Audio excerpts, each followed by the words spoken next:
Olá, seja muito bem-vinda, seja muito bem-vindo a mais um episódio do nosso podcast Psicologia IA, onde nós compartilhamos aqui sugestões, dicas que a gente experimentou na nossa vida e de repente você pode experimentar na sua e ver se funciona também, para ter uma vida mais leve, uma vida mais coerente, congruente, né?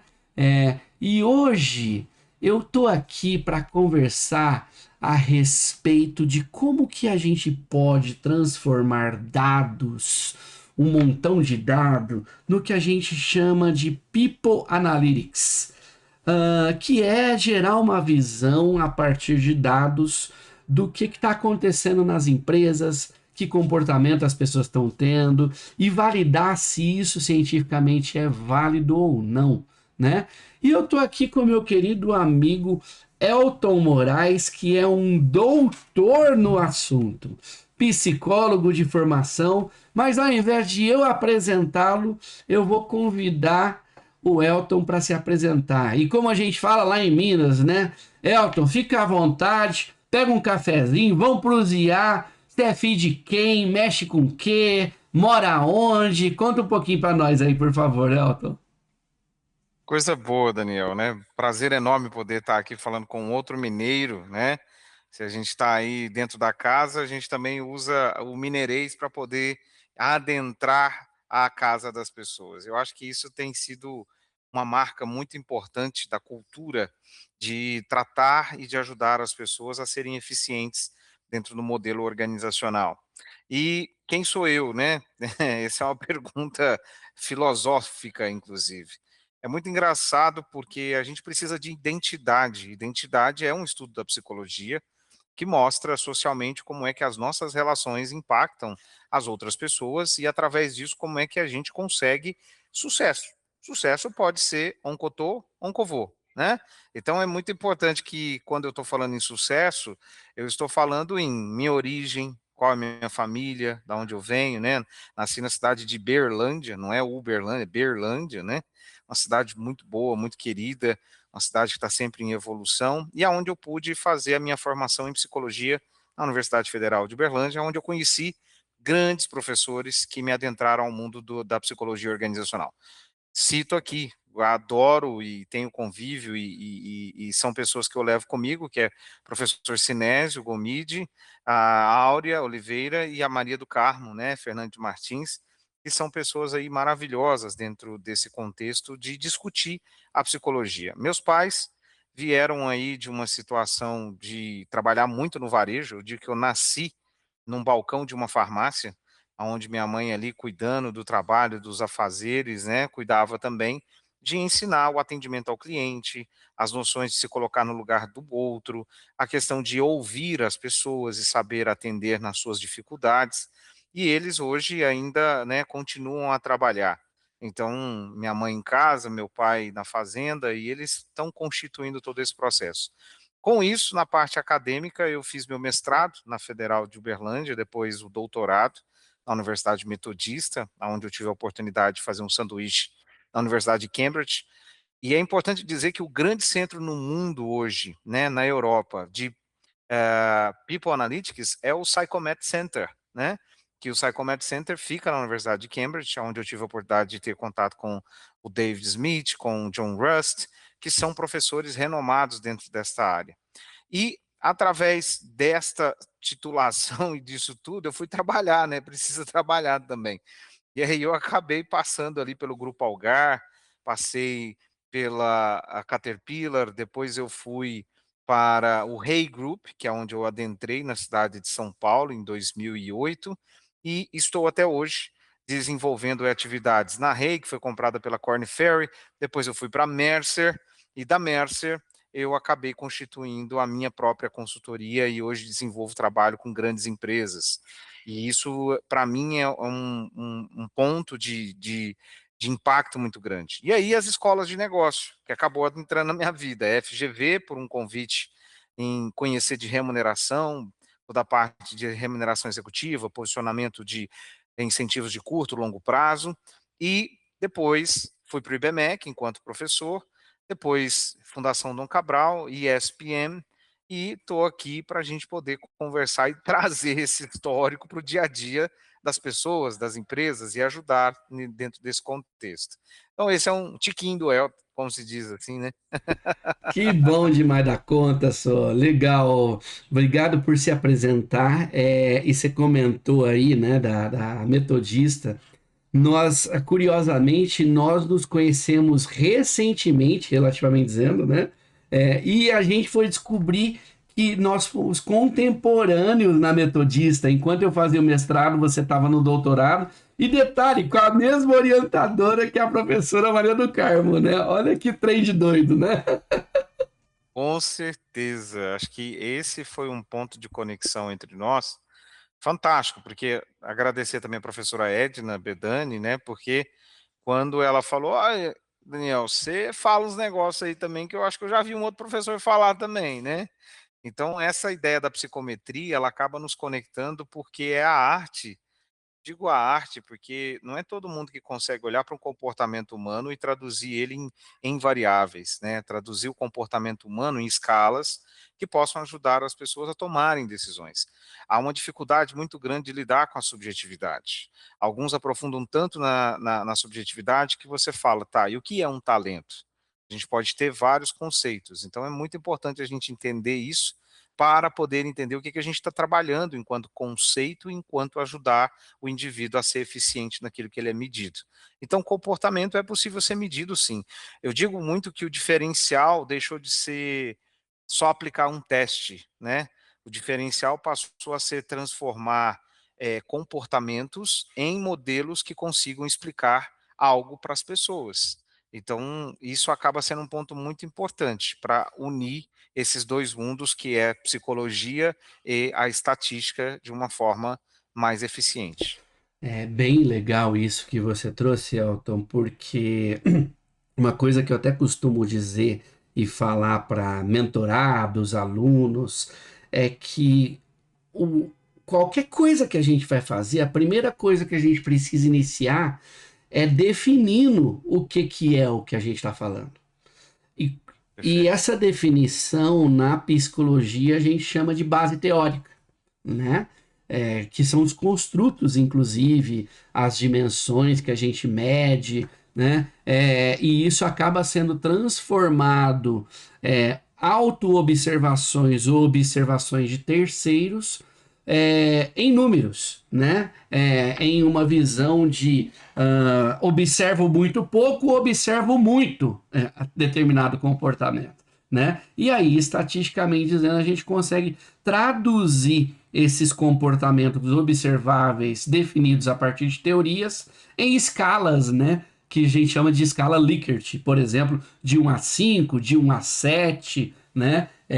E aí as perguntas têm que ter um único assunto nela, tem que ser o mais simples possível, de maneira que a gente consiga validar, inclusive por juízes, para que aquilo de fato seja cientificamente ok, né? Então, quando a gente até fala de o primor da psicometria, é que a gente tem o cuidado de validar se tem fidedignidade, né, aquilo que a gente está usando, se foi validado cientificamente dizendo, com que tipo de grupos de pessoas, né, que contexto que aquilo foi colocado e assim por diante. Isso é o que hoje em dia a gente até chama de inteligência artificial e antigamente a gente chamava de puramente estatística, por assim dizer, né? E pegando esse gancho, meu querido, eu queria saber de ti. Se a inteligência artificial, que ficou conhecida através da generativa, né, que é outro pedaço da inteligência artificial, vamos dizer assim, fosse aí para você uma comida, que comida seria essa para você? É legal trazer esse comparativo, né? Porque quando a gente está falando de comida, a gente se aproxima das pessoas leigas, né? E eu digo que quando a gente usa muito o tecniquez, igual você falou, análise de juízes, né? Aí que fala: "Pô, mas que é análise de juízes?", né. Então quem não conhece sobre o tema, né, fala: "Pô, será que um juiz do tribunal vai pegar essa informação, vai olhar isso?". Verdade. É, e dentro das consultorias a gente chama de painel de experts, né. que é muito pessoas que vão analisar dentro do seu conhecimento daquela disciplina, e que é um expert para poder analisar. E aí vem a ideia da comida. Você pode ter uma comida muito sofisticada, e você pode ter uma comida, né, olhando para um arcabouço de simplicidade.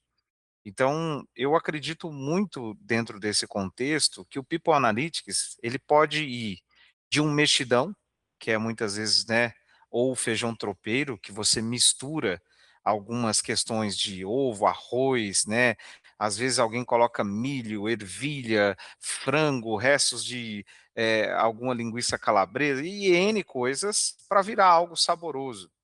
Mas, na verdade, cada um tem um componente, cada um tem uma explicação, e dependendo da formatação, você tem um clássico mexidão ou um mexidão inventado. E aí eu acho que nesse ponto, tanto ele como o feijão tropeiro, singulariza muito o que a gente está vivendo em termos de inteligência artificial, uma mistura de tudo. Esses dias eu estava falando sobre a dissonância cognitiva que a gente tem em relação ao processo de aprendizagem, né? Nós estamos distorcendo o que é aprendizagem, muitas vezes utilizando de maneira muito incorreta a inteligência artificial. Nós estamos delegando esforço, nós estamos delegando disciplina, nós estamos delegando pensamento a uma máquina que tem um conjunto de padrões de informações, mas quem é o tomador de decisão, quem é o direcionador de estudo, é você que pensa.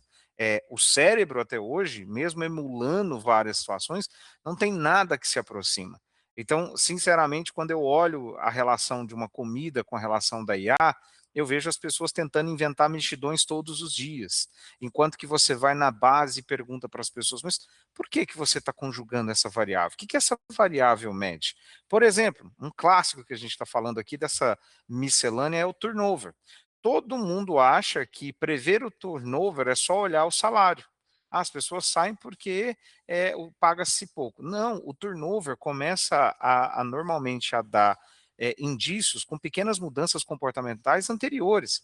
Redução de colaboração, queda no aprendizado, isolamento social, diminuição de iniciativa, falta de relacionamento. Tudo isso são pontos que as empresas muitas vezes não mapeiam, não colocam. E aí depois, no final de tudo, a hora que a pessoa pede para sair, automaticamente você vem com uma proposta de promoção em cima da hora. E muitas vezes você já perdeu o comprometimento dessa pessoa há muito tempo, né? Então, estas são pontos que eu acho que o RH, ele veio de uma origem de policiamento. Vamos policiar as pessoas, vamos policiar o controle, vamos fazer o controle. E não, a gente está falando em como é que se cria um ambiente saudável, que variáveis que são importantes, e aí entra talvez o que você falou. Para fazer uma comida muito boa, Daniel, eu preciso de uma receita, eu preciso de um guide, eu preciso de uma orientação, eu preciso de alguém que já experienciou isso. Então não adianta eu pegar uma ferramenta tão potente, com tantos dados como um IA, se eu não sei nem quais ingredientes vão no mexidão ou no feijão tropeiro. Então, essa é uma preocupação que eu tenho hoje com a distorção cognitiva que a IA tem provocado no aprendizado das pessoas. Bem interessante esses pontos que você trouxe, Elton, porque me faz pensar como no senso comum existe muita verdade, mas também existe muita distorção do que de fato são as coisas, né? É igual Uhum, você falou, o turnover, que é a rotatividade dos colaboradores, ficar pouco tempo, ou sair rapidamente, ou sair em grande número e assim por diante, pedindo as contas, como a gente fala lá em Minas, né? uhum, É, exatamente. no senso comum, atribui-se que a pessoa fica ou resolve sair só por questão de dinheiro. E você trouxe Uhum, uma série de outros elementos que muitas vezes eles são até mais fortes, preditores e causadores da pessoa ficar ou sair, do que só dinheiro. Eu mesmo conheço algumas empresas que até pagam a menos que outras empresas no mercado e tem uma fidelidade de colaboradores incrível por causa do clima, por causa da colaboração, por causa da liderança, por causa de uma série de outros fatores que não tem nada a ver com a remuneração. Claro que a empresa paga um mínimo ali, vamos falar assim, que faz com que a pessoa fique e seja digno, por assim dizer, mas não tá no topo da pirâmide, por assim dizer, né? Uhum. É, Sim. então acaba sendo uma história aí que a gente observa que no senso comum muita gente acha que é o dinheiro que segura ou que faz ir embora, mas ele, quando a gente observa com uma lupa mais precisa, não é o principal preditor, por assim dizer, ou o causador dessa história, né? E olha que legal, de novo, talvez aí para o público que nos ouça, né? O que que é um preditor? O que que é um antecessor? O que que é um consequente? Isso são palavras já do People Analytics, né? Sim, Então, quando eu estou falando que uma variável ela é mais forte do que outra, eu tenho que medir qual que é o strongness e qual que é o weakness o que que ela é forte e o que que ela é fraca em comparação ao quê. E isso é muito ponto que você começa a conversar com o RH, você não ecoa. O cara tá falando preditor, você tá falando de quê? Vai nascer alguma coisa dali e tal? É o quê? Não, preditor é uma variável no qual você mede e ela, querendo ou não, tem maior impacto sobre essa saída do colaborador. Então, isso é uma preocupação que nós metodologicamente temos, mas que muitas das pessoas que vão olhar para People, porque People Analytics virou uma miscelânea de BIs. Se você não sabe nem que dado que você está coletando, como é que você vai cruzar uma regressão? Você vai aplicar uma relação entre variáveis, se você não sabe o que que você quer medir? E aí, para mim, a grande situação, eu sempre escutei, Daniel, que era assim: as pessoas são contratadas pelo seu currículo e demitidas pelo seu comportamento. E aí é um ponto muito importante. Se eu já sei que isso é uma premissa, por que que eu não avalio o comportamento, então?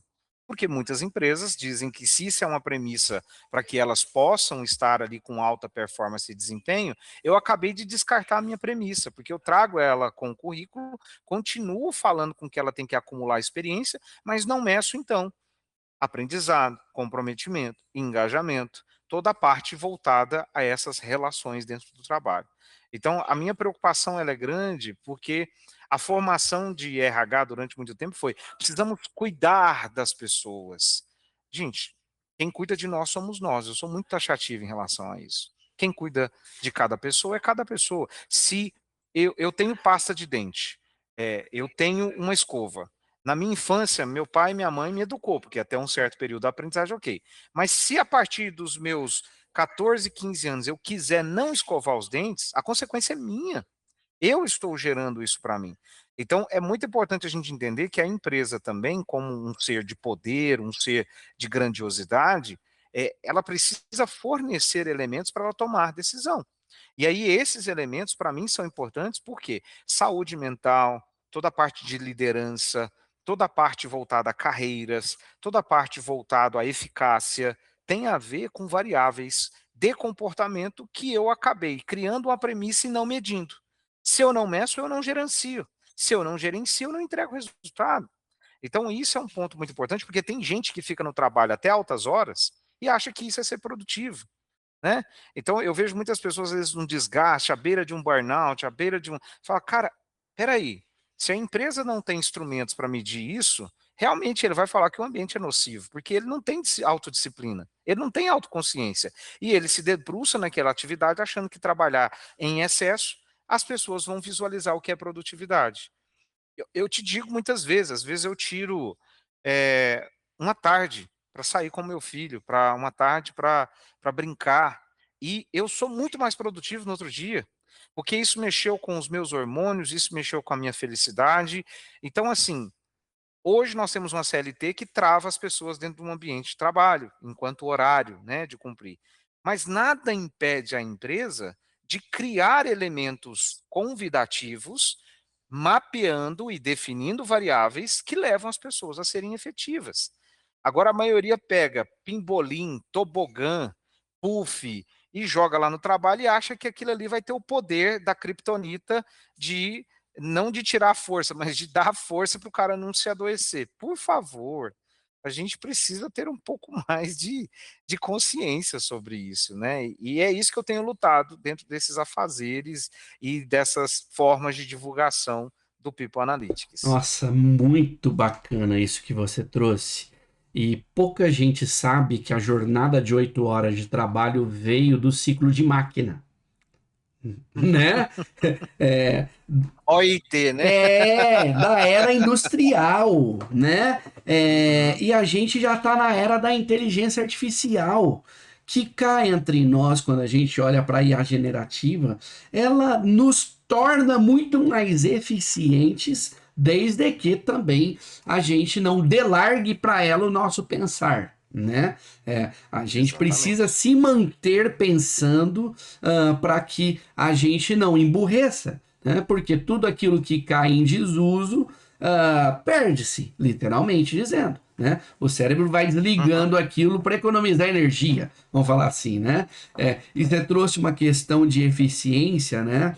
A gente precisa olhar para a eficiência com um olhar mais claro de que não é o Pebolim necessariamente que vai trazer a pessoa para a criatividade, para a eficiência, mas sim de repente uhum, ter um tempo, um short Friday, por exemplo, uma sexta-feira mais curta, uma semana de perfeito. trabalho com 4 dias, de repente, que testaram já em alguns lugares do mundo e perceberam que de fato torna o colaborador mais eficiente, e óbvio que tudo isso contextualizado, né?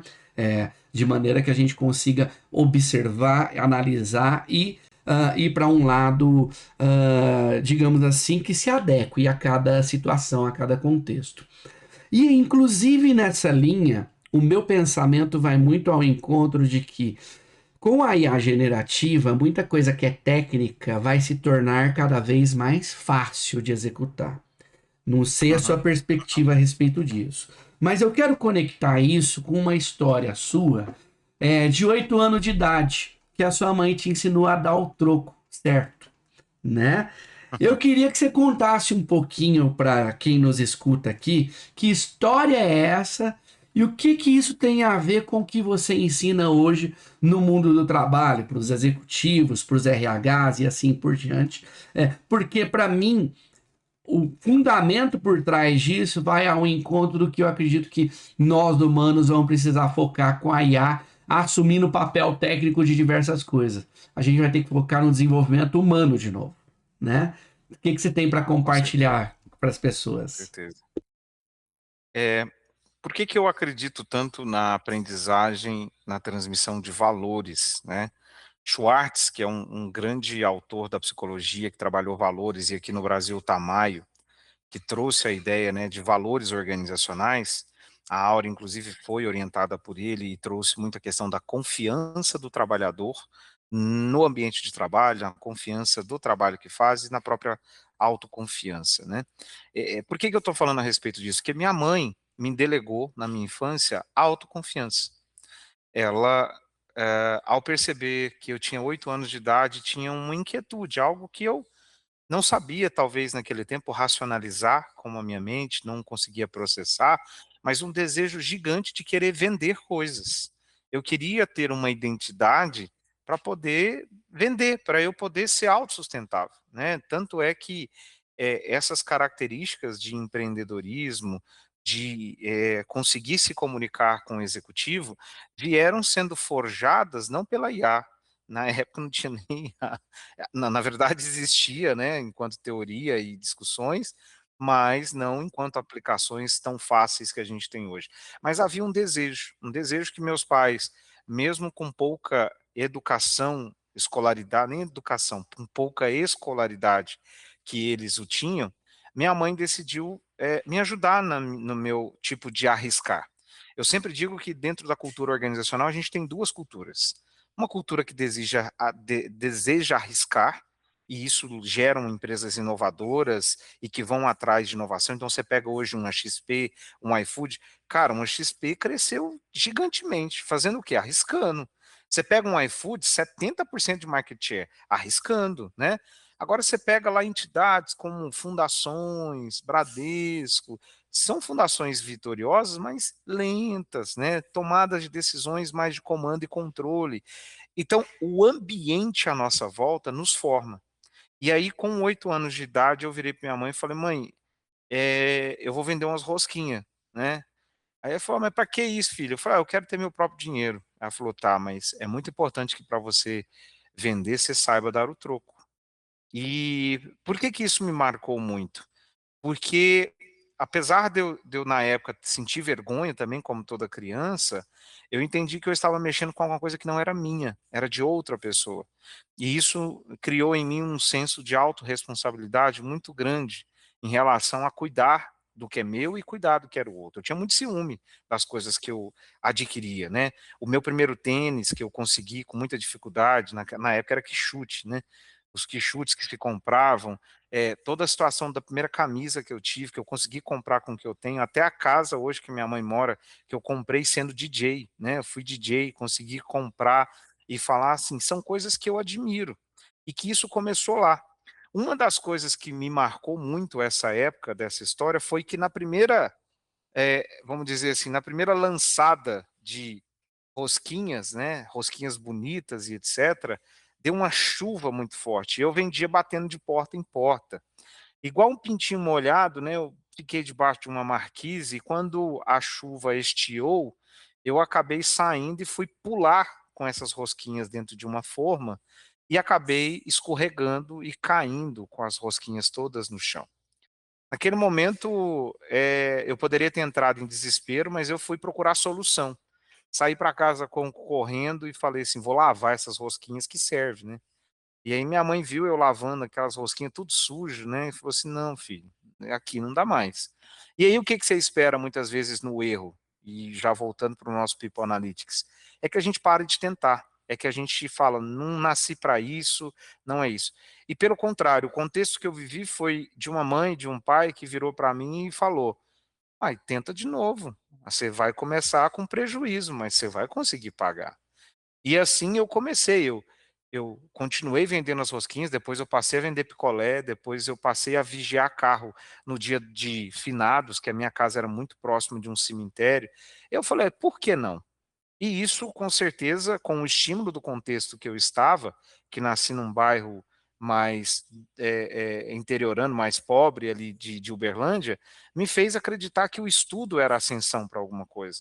Então, por isso que quando eu falo em definir variáveis, em olhar a teoria, em cuidar do ser humano, eu tento olhar esta parte da minha vida que não é só vender, é vender o que eu tenho de melhor, é passar o que eu tenho de melhor. Então, quando eu acredito nisso, a gente atrai pessoas boas. A gente consegue visualizar que essas conexões, elas não são por acaso, elas não são coincidências, eu acredito muito nas providências. E quando eu falo providências, é porque quando a gente senta e começa a conversar sobre um assunto, eu não sei mais do que o Daniel, pelo contrário, o Daniel tem um conhecimento, eu tenho um conhecimento, e quando a gente junta, a gente tem um livro. A gente tem um book, a gente tem uma aprimoração de tudo isso.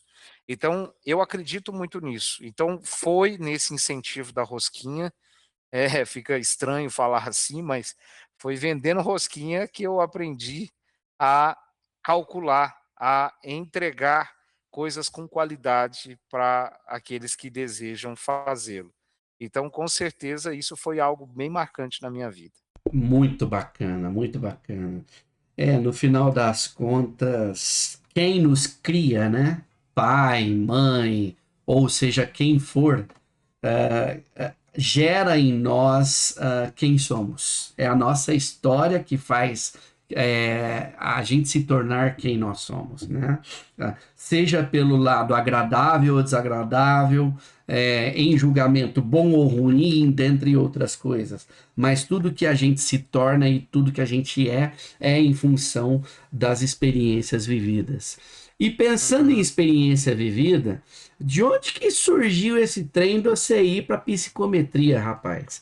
Porque, vamos brincar aqui entre nós, a área da psicologia, em geral, na sua grande maioria, é povo que não gosta de número, é povo que quer saber da saúde ou do lado de humanas, e quando vai para o lado de estatística, número, formulário, tecnologia, Jesus Cristo, né? Tô longe disso. Como que surgiu isso aí na sua vida? Conta um pouquinho pra gente, por favor. É muito interessante, né, Daniel, igual eu te falei, eu me apeguei muito à educação como algo transformador. Eu, por exemplo, tem 2 coisas que eu conjugo na minha vida, é a educação e o esporte, né. E eu tive a possibilidade de estudar numa escola estadual, aonde eu já aprendi a fazer psicometria ali, sem saber que o nome disso era psicometria, né. Tinha uma eleição para a diretoria dessa escola, e eu fui fazer entrevista com as pessoas. Então eu fui classificar frequência, quantidade de votos, quem tinha maior probabilidade de vencer, e isso, poxa, eu tinha 9 anos de idade, né. Você fala: "Caramba", eu acho engraçado isso, porque a diretora na época era a Ana, e a Ana ainda é viva. A Florips, que era a outra diretora, faleceu, mas a Ana ainda é viva, e ela lembra disso até hoje. Ela fala: "Lembra aquela entrevista que você fez com a gente? Eu era candidata, você ainda queria ajudar a outra candidata a vencer", porque eu dei foi engraçado, porque quando eu não tinha essa noção, né, a Ana, como já me conhecia, falou: "A entrevista é curta e grossa", eu coloquei curta e grossa, e a outra mulher colocou vários pontos, eu coloquei todos os pontos, então ficou 5 páginas para outra candidata e 1 página para ela, né. Ainda bem que ela venceu, mas com certeza naquela época eu não tinha noção de fazer essa distinção. Aham. E isso foi interessante, porque eu, nesta situação do esporte, adentrei ao handball, que é aonde que para mim é um jogo de alta performance, cheguei a jogar em alta performance, dentro do clube do SESI, né, fui, graças a Deus, campeão mineiro adulto, fui várias vezes campeão juvenil, várias vezes campeão cadete, várias vezes campeão, infantil, aonde eu tenho, ou até hoje, né, faço parte da seleção brasileira de masters, jogando aí no sul-americano, jogando brasileiro. Então adoro muito o esporte, porque foi ele que me ajudou, da 8ª série em diante, pelo esforço e pelo esporte, a ir para uma escola melhor. E ali foi muito interessante, porque eu saí de uma base social que, me impactava muito, porque, assim, eu não queria pertencer àquele ambiente, era muito engraçado isso. Não é que eu não queria pertencer, eu não queria deixar que aquele ambiente continuasse interferindo na minha forma de ver o mundo. Eu, desde pequeno, né, eu sempre quis viajar, eu me empolgava com viagem, tipo assim, eu saía de casa para o shopping, era uma viagem, eu gostava de ir, então, qualquer lugar que me chamava eu ia, e sou assim até hoje, adoro e amo viajar. Então, esta, forma de vislumbrar a vida fez com que eu fosse para o Anglo, que é um colégio no qual me deu bolsa integral, por eu ser atleta e por tirar boas notas. E com isso, eu participava muito de grupos de jovens, né, aqui em Uberlândia é muito forte o grupo Semente, é muito o grupo Renovar, que a gente montou na paróquia Divino Espírito Santo, e eu comecei a ter contato com pessoas que eram drogatitos, pessoas que tinham problemas com mães, naquela época mãe solteira era algo, né, super falado e comentado, pessoas que choravam, e eu falei: "Cara, isso precisa ser tangibilizado, eu preciso tangibilizar, e que sentimento é esse que as pessoas têm?". E ao mesmo tempo a veia empreendedora. Aí eu fiquei no meio do caminho. Eu faço administração, eu faço psicologia, ou até, né, faço algum outro tipo de curso. Eu falei: "Tá aí, a psicologia é algo que me dá o contexto do comportamento e eu posso medir esse comportamento". E eu entrei com essa ideia na Federal de Uberlândia, com uma ideia de medir comportamento. Foi muito engraçado, porque, como você mesmo disse, não é uma ideia das pessoas que fazem psicologia. Então, eu falo em psicologia com você, eu falo: "Qual o construto que você está falando? Que variável é essa? Como é que você mede isso aí que você está falando?". Então eu tento sempre trazer para essa ideia, e numa primeira reunião em sala de aula, eu passei em terceiro lugar na psicologia, eu fiquei, assim, muito empolgado com o curso, me dediquei, e na primeira semana a gente teve reunião com os professores, e o Sinésio fez uma palestra.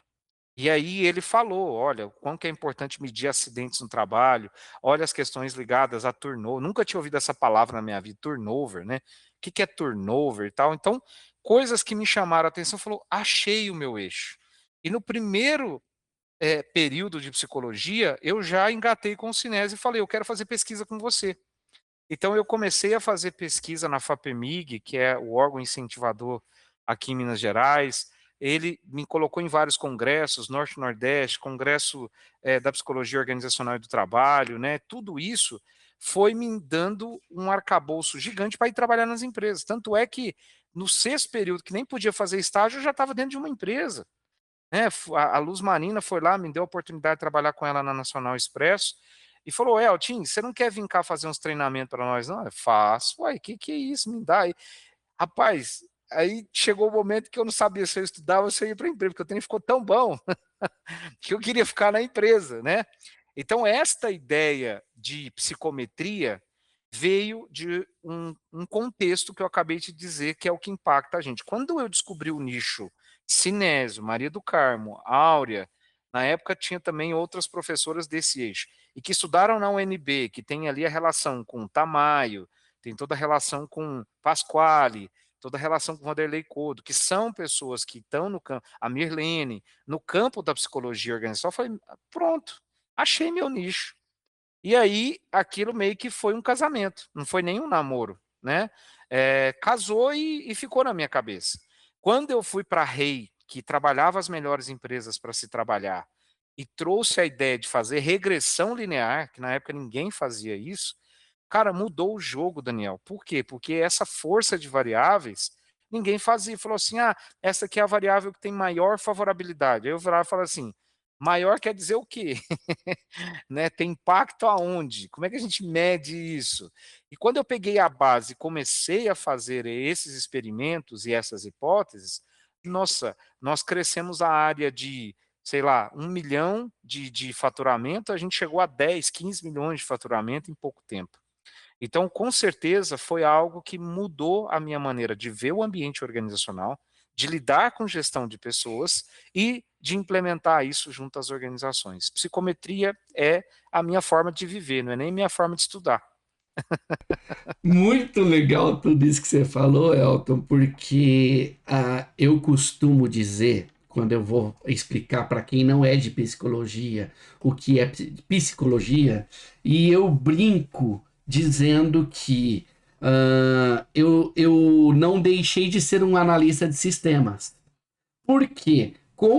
Eu venho da área de TI, minha primeira formação é computação, e a segunda foi um mestrado em psicologia organizacional e do trabalho, onde eu conheci a professora Maria do Carmo, que a gente tem em comum em relação aí, que a gente vai até almoçar junto segunda-feira. Ó, que foi bom demais da conta. Coisa boa, né? E aí eu falo para as pessoas que a psicologia, um psicólogo, ele é um analista de sistemas humanos, Ótimo, ótima explicação. né? Então, o psicólogo, através de perguntas e de técnicas, ele ajuda cada indivíduo, ou cada grupo, ou cada equipe a fazer o download do critério, das regras, das crenças, dos valores, de tudo que está inserido nas mentes daquelas pessoas, né? E Perfeito. aí, quando a gente organiza tudo isso, a gente encontra lógica, né? A psicometria é uma lógica que a gente observa através de comportamentos que passam a predizer, conforme o que a gente observa, um resultado, né? Antes de ir para o mestrado, eu ouvia muita palavra, modelo, gente do céu, o que que é esse trem de modelo, O modelo, né? né? Fazer uma modelagem, vou fazer um carro, vou fazer o quê? O que é modelagem? Vou Exatamente, dançar? exatamente. E inclusive para quem é leigo e está nos escutando, um modelo é uma fórmula matemática onde nós temos constantes e variáveis que, a partir da troca dos valores que vão nas variáveis de maneira individual, a gente chega numa resposta de probabilidade de um score, de uma variável dependente, por assim dizer, né? Como se fosse assim, eu vou medir engajamento no trabalho e um preditor de engajamento no trabalho, vamos supor que é uma força de caráter aqui, qualquer um score de uma força de caráter.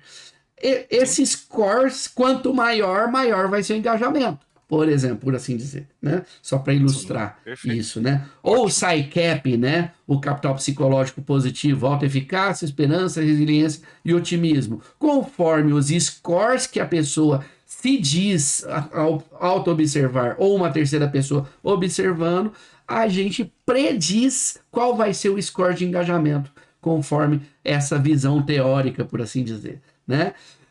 Indo ao encontro de um post recente que você fez, onde você falou que ser autêntico é diferente de ser ingênuo, meu amigo. Conta pra nós o que que isso tem a ver com a gente conseguir se mostrar vulnerável conforme o contexto que a gente está inserido. As maiores autoridades que eu conheço, Daniel, elas não são autoridades pelo poder, elas são autoridades pela sua vulnerabilidade. E porque quando a gente fala vulnerabilidade, a gente invoca muito a fraqueza, mas eu chamo aqui de vulnerabilidade da pessoa saber que ela tem um conhecimento, ela tem um poder, mas ela é ser humano. E quando ela é ser humano, ela toca a alma que está conversando com aquela pessoa. Nós estamos numa sociedade aonde ser você mesmo é muito difícil. Você entrar dentro de uma empresa e ser transparente, você entrar dentro de uma organização e colocar tudo que você sabe, você sempre fica naquela ideia de que alguém vai te passar a perna, de que alguém vai pegar seu conhecimento, de que alguém vai apresentar o seu trabalho, e muitos que às vezes estão nos escutando vai falar: "Não, mas é isso mesmo, é isso mesmo". E aí eu venho com a ideia da vulnerabilidade, quer dizer assim, eu não posso ser ingênuo, esse mundo existe, ele é palpável. Tem pessoas que têm desvio de caráter, isso é uma doença, isso é um transtorno, isso está na sociedade. Como a gente fala em desvio padrão ou em curva normal, dentro da curva normal nós temos o outliers, e nós temos as pessoas que têm problemas de bipolaridade, transtorno de personalidade, várias coisas que não cabe aqui o julgamento. Então, quando eu vejo uma pessoa vulnerável, eu estou vendo que ela consegue ser ela mesma. Ela consegue falar: eu tenho dificuldades, né? Eu sou um doutor, mas o título não sobressai quem são os meus valores, o que eu gosto, o que eu cultivo, como é que eu te trato. Não é porque eu tenho um título que eu falo, pô, Daniel, julgo ele e tal. Não, o Daniel é um ser humano, ele tem também capacidades, ele tem dificuldades, e quando eu converso e ele me pede ajuda, o que eu tento é ser empático e é ajudar nesse processo. Então eu acredito que a confiança, e assim como a professora Áurea também estudou isso, ela vem de uma constância de comportamentos. Você é confiável não pelo título que você tem, você é confiável pela repetição do comportamento que você mantém.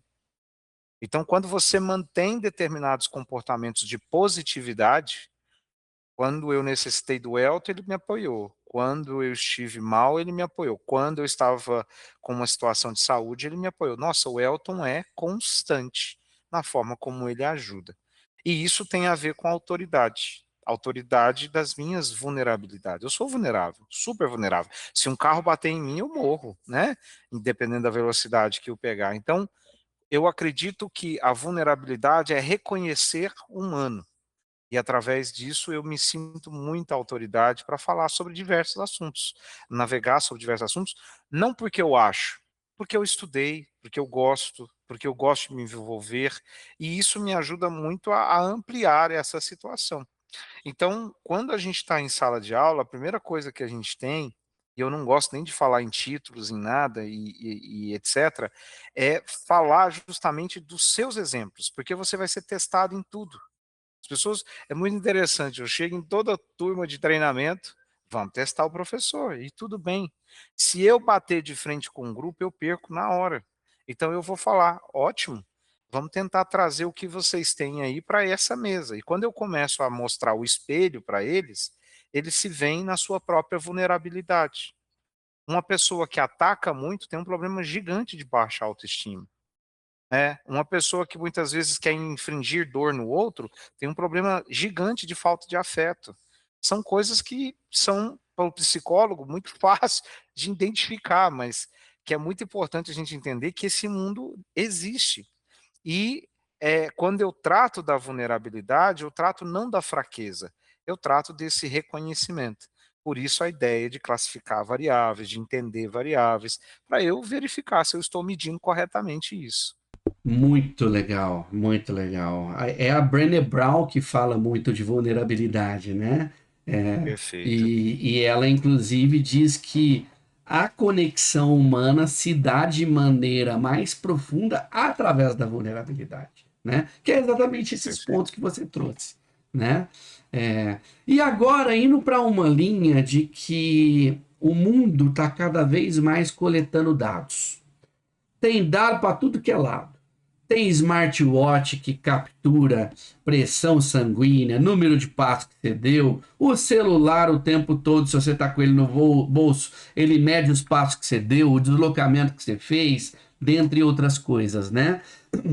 E quando a gente olha para essa montanha de dados que a gente vê, como fazer esse monte de dado ter sentido? E quando eu falo como fazer ter sentido, eu quero conectar com uma segunda pergunta. Qual é o sentido de você fazer o que você faz? Qual é o propósito que você enxerga na sua vida no meio de tudo isso, meu amigo?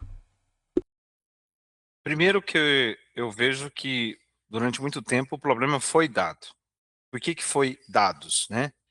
Porque eu tive enorme dificuldade de coletar dados para minha tese e para minha dissertação. Eu tinha que pedir pela eu juro para você, muitas vezes eu parava na biblioteca, sentava com a pessoa e falava porque era papel na época, né? Eu dava o formulário para a pessoa e falava: "Por favor, eu preciso terminar a minha dissertação. Responde aí para mim, eu fico aqui te aguardando", né?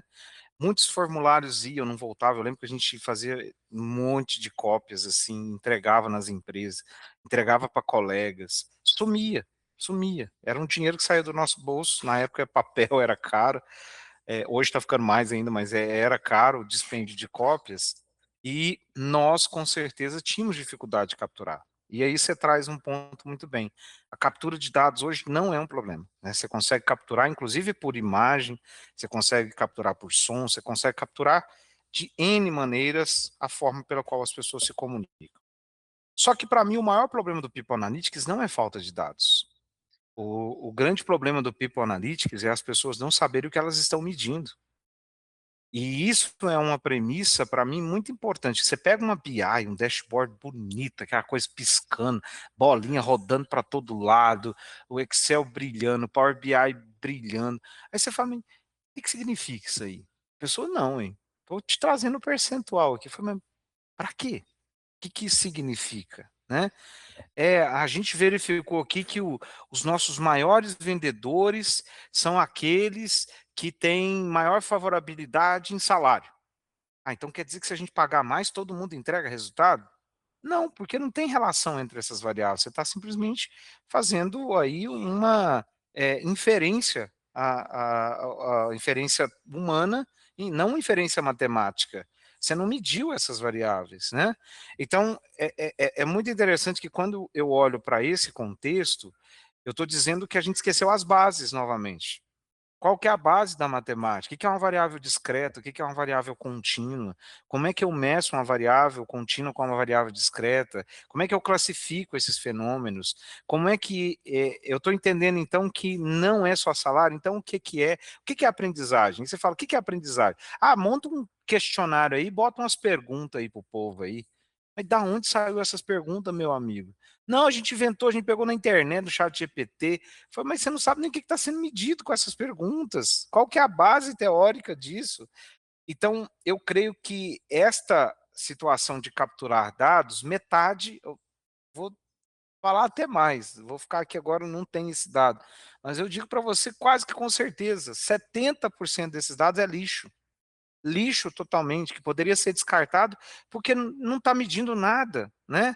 Então, é muito importante entender que com o Big Data, a gente captura muito, e eu acho que aí quem conseguiu rapidamente ter propósito sobre isso foi as empresas de tecnologia.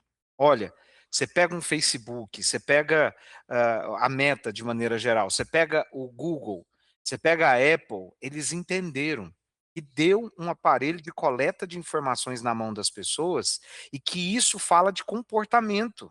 Quando eu dou um like, quando eu rolo, quando eu paro, quando eu leio, tudo isso é frequência, é dados, é gosto. E um psicólogo foi lá e falou: ó, isso é um viés de confirmação. Ó, isso aqui é uma psicologia do consumidor. E as pessoas da área de tecnologia entenderam isso tão bem que falou: vou ganhar dinheiro com isso. De que forma? manipulando as pessoas. Tecnologia é uma manipulação pura, através da psicologia. Quando você vê uma pessoa que tem um vício, que joga as tigrinhos sem parar, cara, eu às vezes no Instagram paro muito naquelas novelinhas, né? Porque sou muito fissurado em sou um cinéfalo, gosto de cinema, e a hora que vem uma coisa. Aí pra você ver o vídeo, você tem que ver uma propaganda, porque é como ele ganha dinheiro, e aquilo é um reforço intermitente, né? Ó, eu te dou um filme, você vai, é um reforço positivo, você volta. Aí vai, é um reforço positivo, você volta. Cara, a psicologia aplicada na tecnologia. Então, esta forma é a mais bonita de entender que o comportamento pode ser manipulado para o bem e para o mal.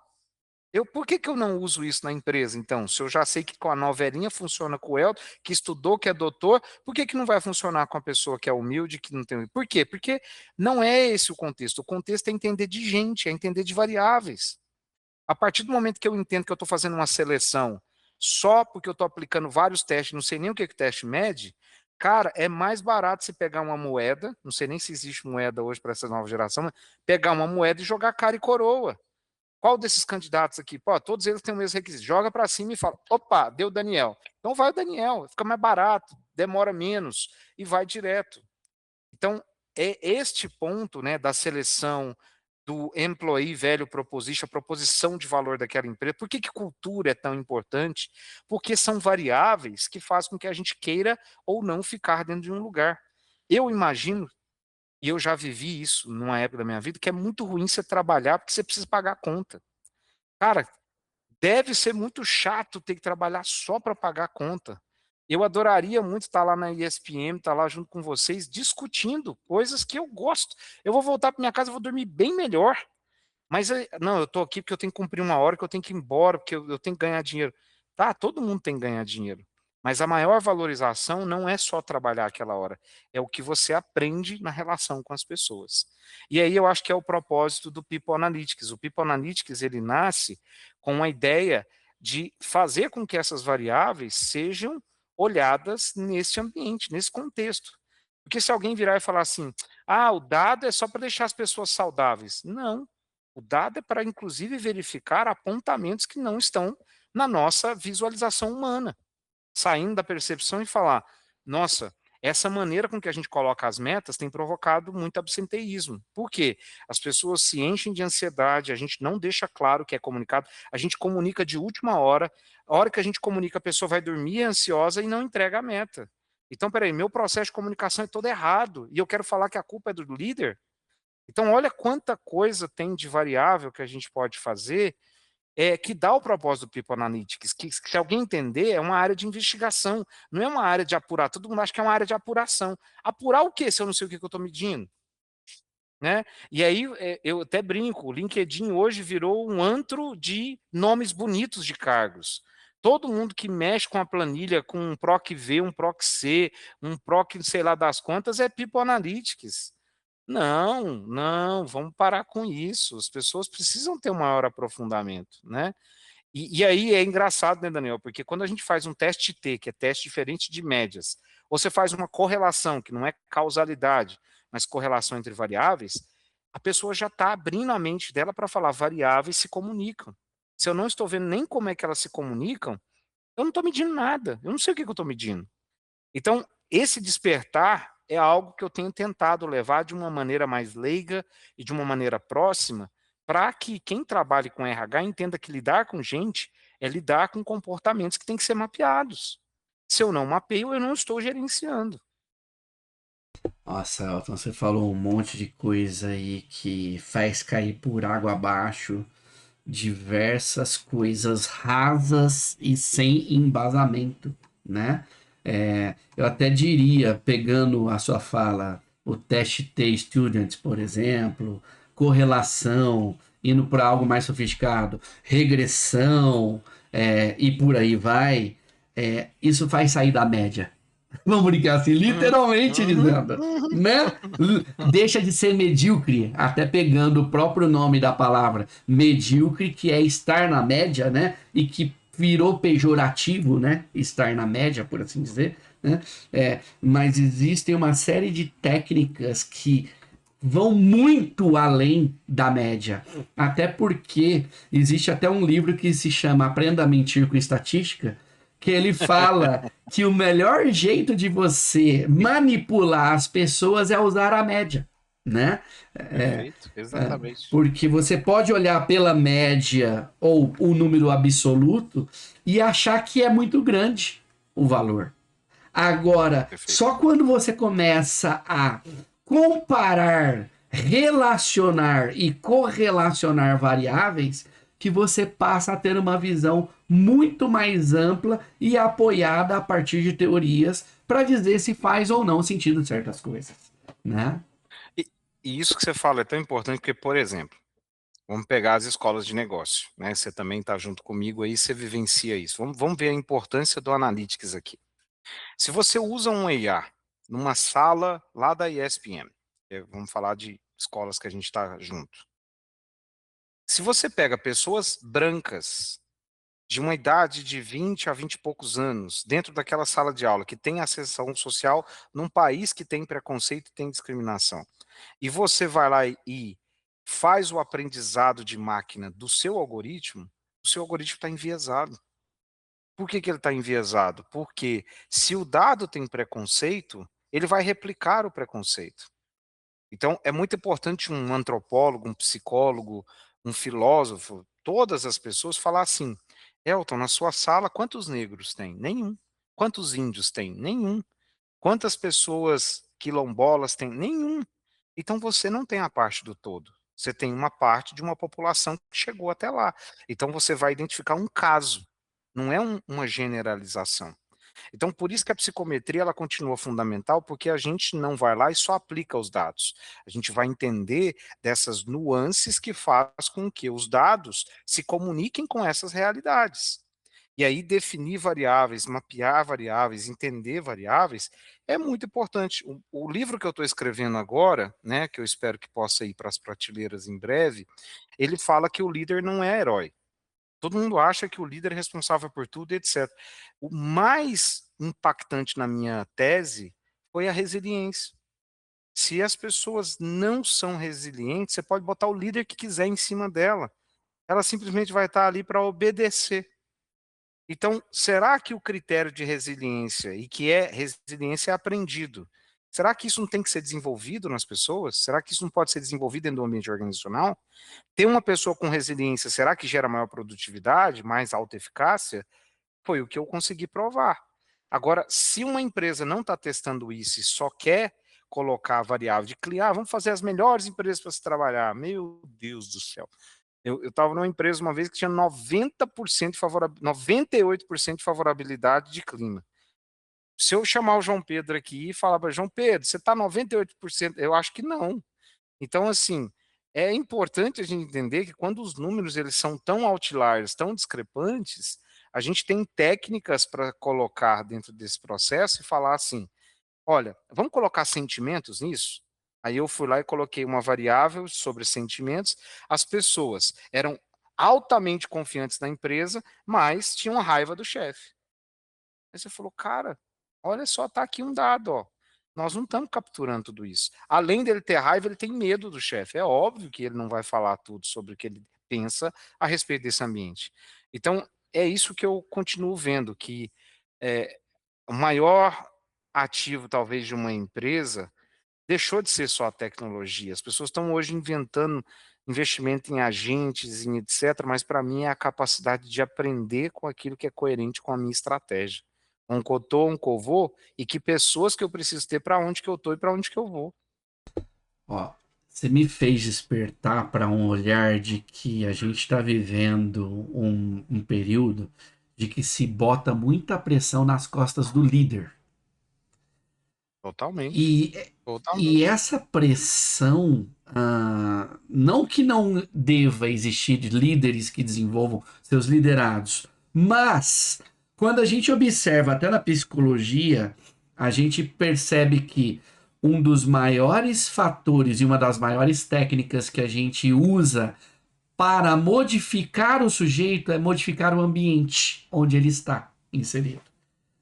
Uhum. Então, a organização, a equipe que vai muito além do líder direto, é um preditor de mais força, vamos falar assim, do que o próprio líder direto daquela pessoa, né? É. Perfeito. E quando a gente observa nessa perspectiva, pegando o que você trouxe da resiliência como um construto aí, talvez o que a gente deva desenvolver mais nas pessoas, além de ter líderes que sejam empáticos e que desenvolvam seus liderados, é o autodesenvolvimento de cada colaborador, indo até ao encontro da resiliência que você está falando. Que a gente pode conectar com autorresponsabilidade, né, com protagonismo, com uma visão de que eu posso fazer da minha parte no meio de tudo isso, apesar dos limites existentes, né, no meio no qual eu estou inserido, né? Aí a gente pode ir até numa linha teórica aí de uma visão da logoterapia, né? Apesar do que acontece no mundo, como eu interpreto o que acontece? Como eu Ótimo, ótima lido, filosofia. né? Um existencialismo aí que a gente pode observar que a gente não controla o mundo, mas a gente pode desenvolver o autocontrole apesar do mundo. E você traz isso de uma forma que eu acho que eu contei um pouco dessa história para você, mas foi um desenho dos Simpsons que me fez muito relativizar essa situação. Tem um desenho dos Simpsons que mostra que o Homer, o fato dele ser aquele bobão que às vezes toma decisões erradas e às vezes grita e às vezes ama, apaixona, ou seja, ele é todo contravertido na forma dele apoiar essas situações, né? Foi porque na infância dele ele socava, colocava muito giz de cera no nariz. E aí, percebeu-se que durante um determinado momento ele socou vários, socou, ele colocou vários gizes de cera dentro do nariz, e um ficou entalado no cérebro dele, nasceu entalado no cérebro dele, né. E aí ele era bobão porque, impactou no cérebro dele. E aí foi uma coisa muito importante, porque os médicos, né, analisando a situação, o neurocirurgião falou: "Olha, se a gente conseguir fazer a cirurgia e tirar esse giz de cera, você pode se tornar o cara morto, que não vai existir, ou o cara mais inteligente do mundo, porque o seu cérebro desenvolveu ali uma nova formato e tal, e etc, com neurônios". E aí ele falou: "Poxa, eu quero tentar". Ele assinou o termo, foi lá para a cirurgia, conseguiram retirar o giz de cera e o Homer se tornou inteligente. Ele passou a não rir mais das piadas no bar, ele passou a ir para a biblioteca e fazer leitura, ele passou a ter uma rotina de vida saudável. E ele começou a verificar que a Lisa, que era a filha dele, era muito solitária, porque as pessoas não entendiam aquele contexto, e ele também não entendia, ele passou a entender várias coisas. E aí, a partir do momento em que ele entendeu aquilo, para mim a grande ficha que cai, é que ele se entedia pela situação e volta para a medicina e fala: "Eu quero meu giz de cera de volta", né. A vida é muito chata desse jeito, sendo consciente dessa forma. Então, o que eu acho que a gente está vivendo hoje, ser consciente é um negócio muito difícil, Daniel. Vale mais a pena jogar e ganhar o tigrinho, vale mais a pena ficar o dia inteiro rolando o Instagram, vale a pena talvez ouvir nada contra o funk, a cultura, mas ouvir um kika, kika, kika, kika do que ler uma poesia, construir alguma coisa. Então nós estamos vivendo uma uma sociedade onde a atenção é o ativo mais caro que a gente tem. Ter uma hora com a pessoa hoje que te dê atenção, que não olhe no celular enquanto ela está falando com você, é o ativo mais importante. E para mim, a grande situação que tem quebrado aí no analytics da desenvolvimento é a infância. A infância hoje está sendo invadido pelas máquinas. E eu acho que as crianças, elas estão cada vez mais se perdendo no que é dar atenção ao outro, do que é discutir valores. E isso vai amedrontá-las, isso vai tirar, elas vão ser super inteligentes, que elas vão saber. Eu pego meu filho, ele sabe de tudo que tem no YouTube, sabe de tudo que não sei o quê, mas às vezes falta atenção para a própria vida, atenção para a comida, atenção para um relacionamento, ele tem medo de arriscar, isso é complicado. Porque estar no meio tecnológico significa que você está saindo desse nível de atenção. E a atenção, se você não dá atenção, você não aprende. Olha aí a importância do analista de novo, relação entre duas variáveis. O que te faz aprender? Atenção. Se você não tem atenção, você não aprende. Vai dirigir um carro no celular com uma mão para fora e ver o que vai acontecer. Você vai bater o teu carro, porque você não tem atenção, você não tem aprendizado. Então, quando você tem aprendizado uma coisa, você vai ter que firmar, e vai ter que pensar, e vai ter que fazer conexões. Então, eu acho que eu estou fazendo várias críticas aqui, inclusive a mim, porque se eu deixar o contexto do universo que eu estou, vai simplesmente me afundar em coisas mais fáceis e inúteis. Agora, eu que tenho que fazer essas escolhas. Nossa, Elton, você trouxe um elemento que eu falei na aula ontem na ESPM de Psicologia e Ética na IA. Eu falei que atenção é um dos mecanismos básicos psicológicos de funcionamento humano, Perfeito. né? E quando nós dispersamos a nossa atenção, a gente treina o cérebro a não dar importância para nada. Porque o cérebro tende a dar importância para aquilo que eu permaneço atento, sem dividir a atenção, por um período maior e por repetição, né? E quando eu faço esse movimento, eu consigo falar para o meu cérebro: isso que eu estou olhando é importante.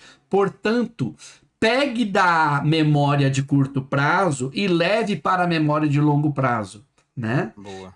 Que é outro mecanismo de processo psicológico básico também, que é memória. Né? E normalmente, quando a gente observa o jeito que as redes sociais funcionam hoje, principalmente no Reels do Instagram ou nos vídeos curtos do TikTok, quem fala muito isso é o Ricardo Basaglia no podcast Lugar de Potência, que a gente está Uhum. vivendo um período que existe um mar gigantesco de conhecimento, mas com centímetros de profundidade. Perfeito. Porque todo mundo sabe de tudo, mas ninguém sabe de alguma coisa com mais profundidade. É como se lesse a capa, a orelha do livro e a introdução, eu já virei expert no assunto, por assim dizer, né?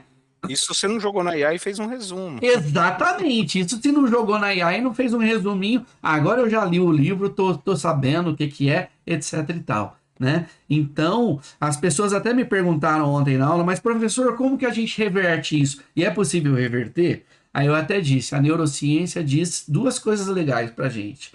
Que existe neurogênese, que é sim existir novas células de neurônios serem Sinapses. criadas, e neuroplasticidade, que é a criação de novas sinapses e conexões entre os neurônios. Então, é possível sim existir uma reversão. Só que para isso a gente tem que ter intenção, força de vontade, porque não é fácil. A gente está aqui porque é um mecanismo, conforme você comentou, que a tecnologia sabiamente roubou da psicologia, aprendendo a lógica de reforço positivo, né? Perfeito, perfeito. E eu vejo nisso que você traz, que o desafio não é ter inteligência artificial mais desenvolvida. Isso para mim é uma premissa que vai acontecer. O grande desafio para mim é ter pessoas mais autoconscientes que saibam utilizar tudo isso que está sendo trazido, né. O ser humano é um ser adaptável fantasticamente, mas tanto para o lado negativo quanto para o positivo. E essa ideia de que a gente vive em sociedade, ética tem a ver com contexto. Se eu estou dentro de uma sociedade que rouba e começa a achar que roubar é normal, aquilo vira uma questão normal para as pessoas. Porque elas começam a ver, se meu pai fez, eu posso fazer. Se o meu tio fez, eu posso fazer. Eu estava em sala de aula uma vez, isso me chama muita atenção, porque a gente está num nível de alunos que pagam uma mensalidade na casa de 7 a 10 mil reais por mês. Que hoje são poucas as pessoas que têm uma condição como essa. E um dele, brincando, obviamente, mas ele repetia isso toda a aula, falou assim: professor, eu quero ser igual meu tio. Meu tio roubou o cartório, deu um golpe no governo, pegou 10 milhões e está lá em Bahamas agora. Eu quero fazer isso também. E eu falo, puxa vida, o que é discutir ética em exemplos tão fortes para essa pessoa? Ela não sabe nem o que é ética, porque ela não viveu ética, ela não viveu o que é cuidar do outro, o que é cuidar da comunidade, o que é viver nas dificuldades. Ela viu que alguém tem que levar vantagem e que tem como levar vantagem. Então, o fazer tudo ou nada vira um viés de confirmação para aquela pessoa. Então, me preocupa muito, né, quais são essas. Por isso que quando eu vejo esses estímulos tão rápidos, né, nos vídeos, na rolagem e etc, é que isso está passando por formação de crianças, que ainda não têm isso tão constituído. E que a gente vê crianças cada vez mais em termos de inteligência e de esperteza, muito boas. Só que a hora que entra o sofrimento, hora a dificuldade, a pressão, eles falam: "Deus me livre, quero viver isso não". Então, não tem como não aprender se não passar pelo vale das sombras. O vale da sombra significa que você vai ter que fazer um esforço. Hoje em dia todo mundo quer mágica, todo mundo quer as canetinhas para emagrecer. Fala: "Poxa, não vai fazer um exercício para ver, não vai comer direito para ver", né. Então tudo tem um efeito colateral, assim como a nossa mente. A mente precisa, com a neuroplasticidade, ser experimentada, ser desenvolvida, né. Então, são premissas básicas que eu acho que não vai mudar, Daniel. Eu acho que eu vou morrer, mas pode inventar o robô que você quiser. Não vai tirar a ideia de eu ter que me esforçar para aprender alguma coisa e ter atenção sobre as pessoas. Nossa, Elton, eu ficaria com você aqui horas e horas e horas e horas conversando, porque um assunto puxa o outro, um assunto puxa o outro, um assunto puxa o outro. E isso que você trouxe da questão do esforço me fez até conectar com o que a gente estuda como bem-estar subjetivo, que no senso comum a gente poderia classificar em parte, com uma licença poética, como felicidade, por assim dizer, né? Uhum. As pessoas têm uma tendência a acreditar que ser feliz é ficar de papo pro ar, sem fazer nada, sem nenhum esforço, só tendo prazeres hedônicos, que são os prazeres físicos, fugazes, temporários, né? Como tomar um bom vinho, comer um bom queijo, tomar café, né? Sendo que a gente aprende através da ciência e da psicologia que o bem-estar subjetivo ele vem e se torna mais longevo e perene com a eudaimonia, quando eu emprego o meu esforço em realizações que levam tempo e que normalmente o impacto é muito além de mim, é para o outro, é para o mundo, né? Perfeito. E quando a gente vai para um exemplo desse que você trouxe do aluno, vai muito pro egocentrismo, pro egoísmo e pro dane-se o impacto negativo que eu causo no outro, né? É, e aí, quando a gente vai observar isso com mais profundidade, provavelmente os impactos até subjetivos nessa própria pessoa sejam aí ruins, por assim dizer, até julgando aqui, né? Colocando aqui de um jeito, Com né? certeza, com certeza. E olha o tanto que é legal, você traz isso numa vertente teórica. Isso não foi alguém que criou, você vai lá em bem-estar subjetivo, quais são as bases, como é que se avalia, tem instrumentos para avaliar, e é isso que eu acho que falta, a gente denominar itens e variáveis que estão validadas, ou itens e variáveis que já foram estudadas. Então, para que eu ficar inventando um monte de questionários, se eu tenho, ou se eu quiser inventar, eu embasar o meu instrumento dentro de uma teoria, né? Aqui em Minas Gerais, a gente aprende desde criança uma das teorias, não digo nem teoria, filosofia muito importante, que é a reciprocidade. Minha mãe tem uma tapuerzinha, faz um pão de queijo, bota um pão de queijo e leva para a vizinha. A vizinha automaticamente vai devolver com um bolo ou com algum outro tipo de coisa. Por quê? Era comum. Hoje, claro que nessa época as pessoas estão, né, não mais voltadas a isso, etc. Mas está faltando isso, a reciprocidade, a empatia, valores que cultivam melhor a nossa sociedade. Eu preciso crer e acreditar que essas variáveis são mais dominantes do que essas que a gente falou negativas. Porque se eu acredito que só a negatividade vai transformar, eu vou ter um momento que não vai haver sociedade.